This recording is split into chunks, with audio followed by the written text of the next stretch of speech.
describe him to me. And Muslims, look at the description of your Rasul. And for some, this would be the first time you hear what your Prophet looked like. I saw a man of striking appearance. ظاهر الوضاء أبلج الوجه, radiant face, حسن الخلق, beautifully created. لم تعبه الثجلة, his belly wasn't protruding. ولم تزر به السعلة, nor was his head disproportionate and small. وسيم قسيم, proportionate and delicate, finely made, a specimen of a creation. في عينيه دعج, in his eyes there was a contrast. The dark was immensely dark, the white was excessively white. وفي أشفاره وطف, and his eyelashes were long. وفي صوته صهل, and in his voice was a natural echo. وفي عنقه سطع, and his neck was elegantly long. وفي لحيته كثاثة, his beard was full and thick.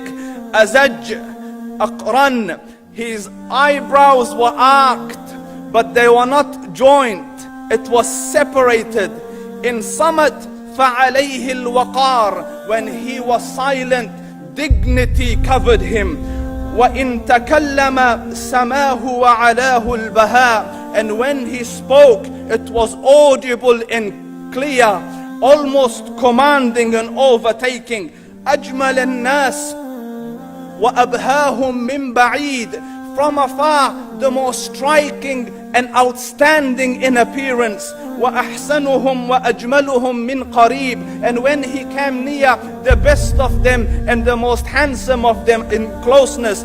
حلو المنطق, so such an exalted and sweet level of logic.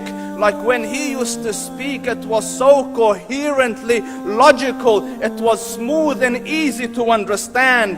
فصل لا نزر ولا هذر, he was to the point, not excessive, nor too short. كأن منطقه خرزات نظم يتحدرن, his logic, his utterances, his words were like jewels coming out of a necklace, calculated, polished, one after the other, it would flow magically. ربعة, he was medium in height.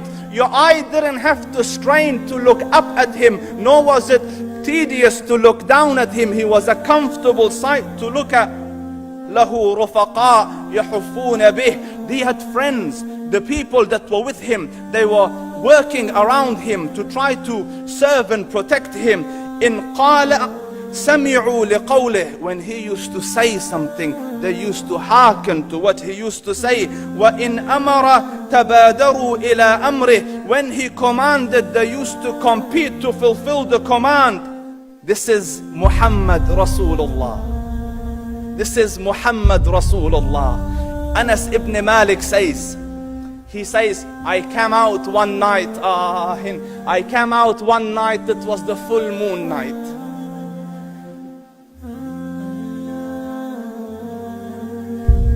And I looked at the moon, and in the desert, understand, the moon is an awesome sight.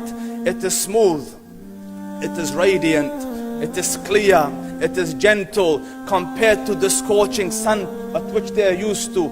So the moon was the epitome of beauty. So he says, I came out at a full moon night and I looked at the moon and I saw it beautiful, handsome. So I said, let me go see if the moon is more handsome or my Prophet is more handsome. Let me see if that is more beautiful or the Prophet is more beautiful. So I went and I saw him standing afar. So I looked at his face and I looked at the moon, and I looked at his face, and I looked at the moon, and I looked at his face, and I looked at the moon, and he said, Wallahi, he was more handsome than the moon in its entirety. That is just the look of your Rasul.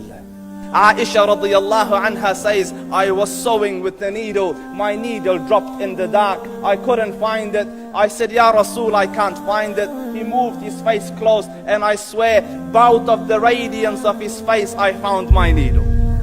And the Prophet sallallahu alaihi wasallam was mind-bogglingly handsome, but his handsomeness was covered with waqar and jalal and hayba.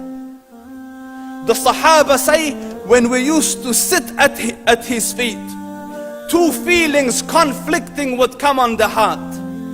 The first one, you wanted to look at him.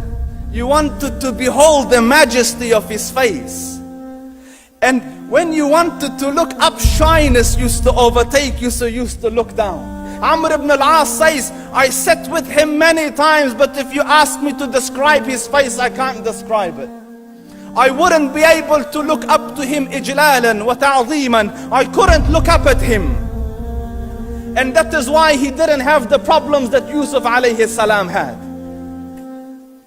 Because it was difficult to penetrate the awe and the splendor of the Rasul.